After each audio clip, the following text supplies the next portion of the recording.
Bismillahirrahmanirrahim. I welcome class 10th in my lecture series for chemistry.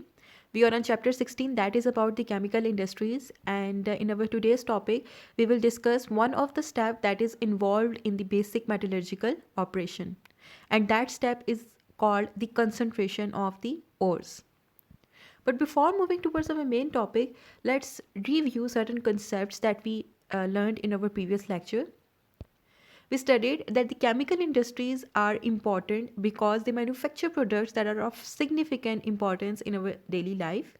These chemical industries are also used for the purpose of the metal extraction, and this metal extraction is one of the important process that is operated in the chemical industries. We know that metal exists in the form of minerals. These metals are electropositive in nature, so therefore they are present in the combined form. Therefore, these minerals are called as the naturally occurring metallic compounds. However, the metals are generally extracted from the ores, and the ores are the solid deposits which contain higher percentage of minerals. Now, since they contain higher percentage of minerals, so therefore the extraction of metal from these ore is economically feasible. This process of separating metal from its ore and preparing it for use is known as the metallurgy. The steps that are mainly involved in the extraction of metal from the ore are: first step is the crushing, grinding or the pulverizing ore. Second step involves the concentration of the ore. Third step involves the extraction of the metal. And the fourth step is the refining of the metal. So let's first discuss that how these metals are crushed or grinded. We know that these ores are when mined, then we get them in the form of giant rocks. So these giant rocks are crushed into smaller pieces or into the fine powder. And for crushing, we use the giant crushers or the rollers. So these giant crushers or rollers are used to convert bigger rock pieces into smaller pieces or the fine powder. Now, after converting that ore from giant rock into the fine powder, the next step comes that is called the concentration of the ore. Now, this crushed powder contains metal along with the gangue. We read about gangue, that gangue is an unwanted material that is associated with the metal. Now, this separation of mineral from the unwanted gangue is done through the physical methods. Now, this mineral contains the metal of our interest, and the gangue contains the solid debris such as sand or the dust particles. Now, we want to remove this sand or dust particles from the mineral, and to achieve this separation, we will adopt certain physical processes. So, this separation or this process through which we are separating the minerals from the gangue is called as the concentration of the ore. Now, there are different methods that are employed for the concentration of the ore. One of the methods is the magnetic separation. Second is the cyclone separation. Third is the flotation process. So let's discuss about the magnetic separation. This method is used when metal is magnetic and gangue is non-magnetic, or when the gangue is magnetic and the metal is non-magnetic. So this magnetic separation, as the name suggests, is used for removing the magnetic substances from the non-magnetic substances, and those magnetic substances may be ore, may be gangue, or non-magnetic substances may also be any other ore or the gangue particles. So what happens in this magnetic separation, that here you may see in the figure that the powdered ore which contains metal along with the gangue is passed over this moving belt. Now this moving belt is rolled around two wheels, and out of these two wheels, one of the wheel is magnetic in nature. Now let's suppose that this powdered ore contains the magnetic mineral. Now, when this powdered ore passes over this moving belt, then that magnetic mineral will get attached with this belt, and the non-magnetic gang will remain unattached. So when this powdered ore will move in this direction, then with the help of the gravity, the non-magnetic gang will be separated here, and the magnetic particles will be separated in this chamber. So this chamber will contains the non-magnetic gang, and this chamber will contain the magnetic mineral. So this is how, by using or by taking the advantage of the magnetic wheel, we will separate the magnetic minerals from the non-magnetic gang. So in order to learn this concept well, let's watch a short video.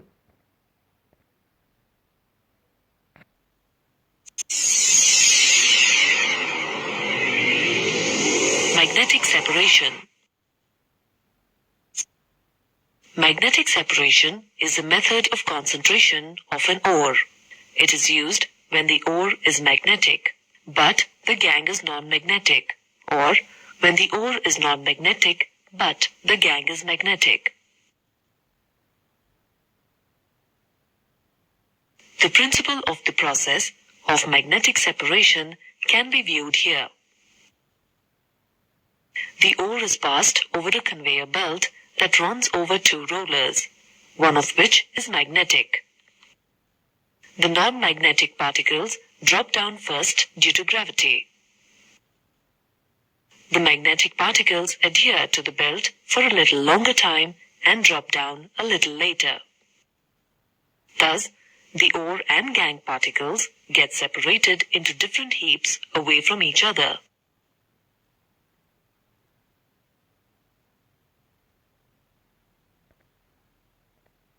Method for the concentration of the ore is the cyclone separation. Here, the diagram of the cyclone separator is present. This method is used when there is a large difference between the density of the ore and the impurities.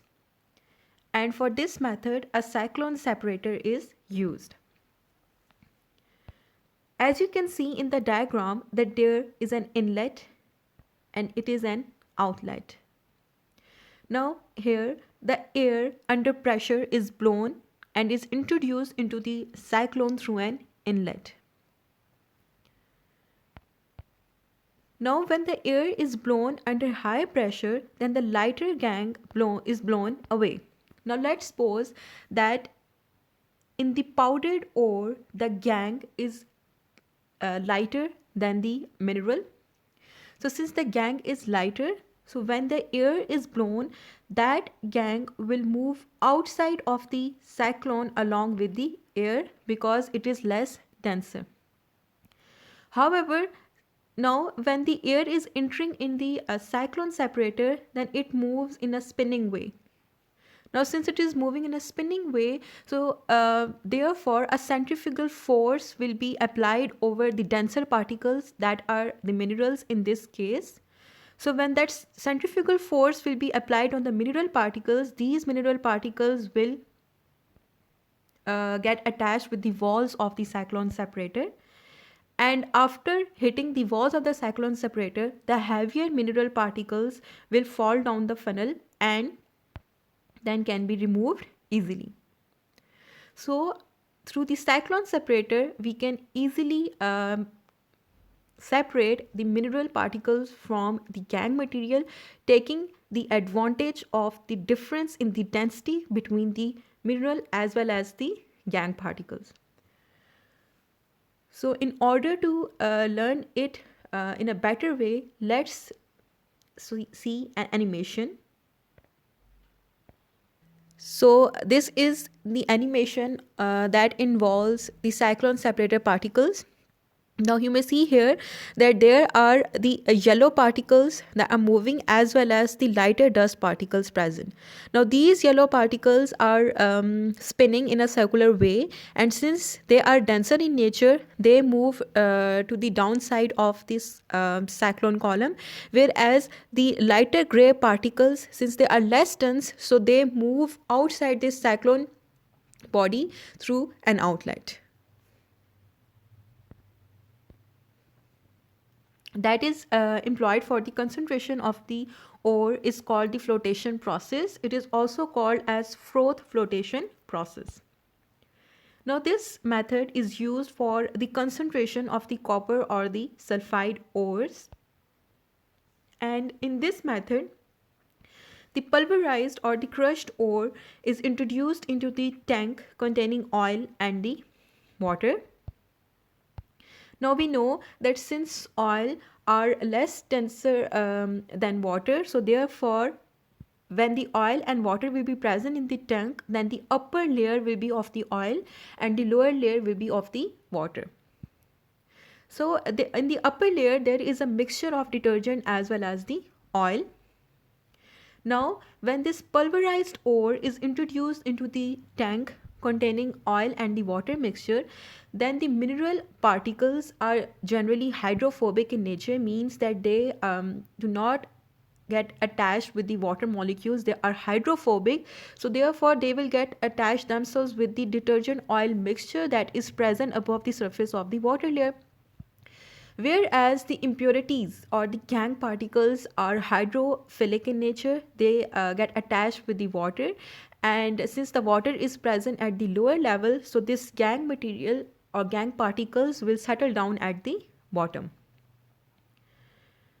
Now these detergents or the oil detergent mixture will wet the mineral particles, and these mineral particles therefore will rise to the top as froth.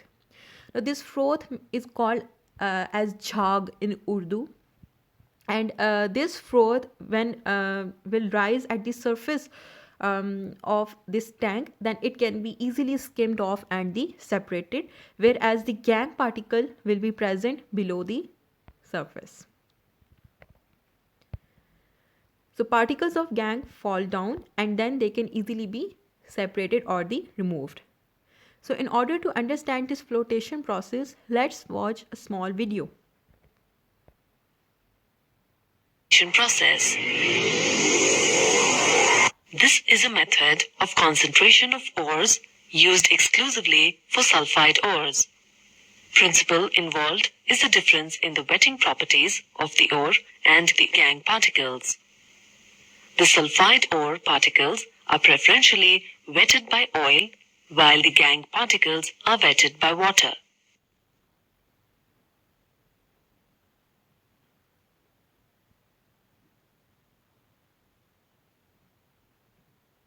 A mixture of water and pine oil is taken in a tank.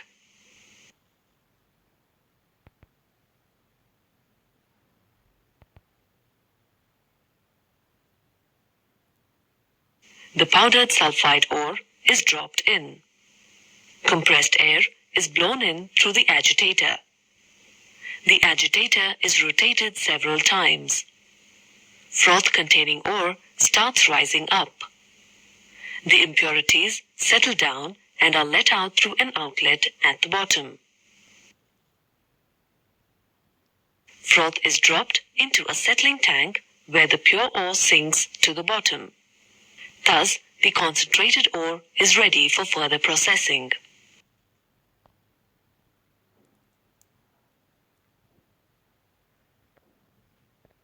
So this was all about the concentration of ores. So let's discuss certain questions from our today's lecture. Metallic compounds that occur naturally are called metal oxides, minerals, ores, none of above. Please stop the video and write the correct option in the comment section below. The second question is, froth flotation method is used for the concentration of option A, oxide ores, option B, sulfide ores, Option B, C, sulfate ores. Option D, halide ores. So please write the correct option for these two sections in the comment section below. So this was all for today. Thank you for being with me.